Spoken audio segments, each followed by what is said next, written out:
5 simple steps that you should follow when you start building on Lovable. The first and most important thing of this whole process is making sure that you have a clear, defined product on paper, because doing something like a PRD document makes this whole process 10 times easier, because you're able to then give that to AI or give that to Lovable as your foundation. So the first rule, make sure that you have clear requirements for what you're building. Which brings us to our second point, which very much strongly relates to the first point, which is the first prompt that you give to Lovable sets the foundation. And so you want to make sure that that first prompt gives you the whole high-level explanation of your project so that Lovable is able to contextualize all future prompts. A really easy trick to do this is you take your PRD doc and you give it to ChatGPT and you ask ChatGPT to create a Lovable prompt for you that it will then spit out, and you can copy and paste right into Lovable to give you a nice, concise prompt. The next thing that you want to do is start setting up your database early on, because what you want to avoid is getting all through your front end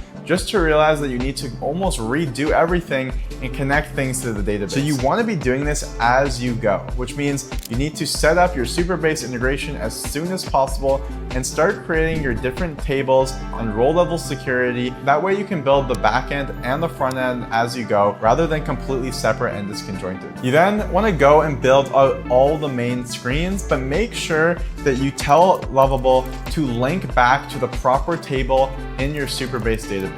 So I recommend going feature by feature on this rather than trying to attack all screens at once. The next thing that you want to use strategically is chat mode. Now, chat mode is not to be taken lightly. Chat mode is your secret weapon for debugging things, because Lovable has made chat mode extremely powerful for going in and debugging what the issue is, and then using agent mode to go in and fix it. So I recommend using chat mode when it comes to figuring out what the issue is, and then use agent mode when it comes to actually implementing the solution. And the last thing you just want to make sure is you do not want to overlook security and scalability. Things like role-level security and other best practices to make sure that your edge functions, your APIs are all secure. Lovable has made that extremely easy with their own security check feature, so make sure to utilize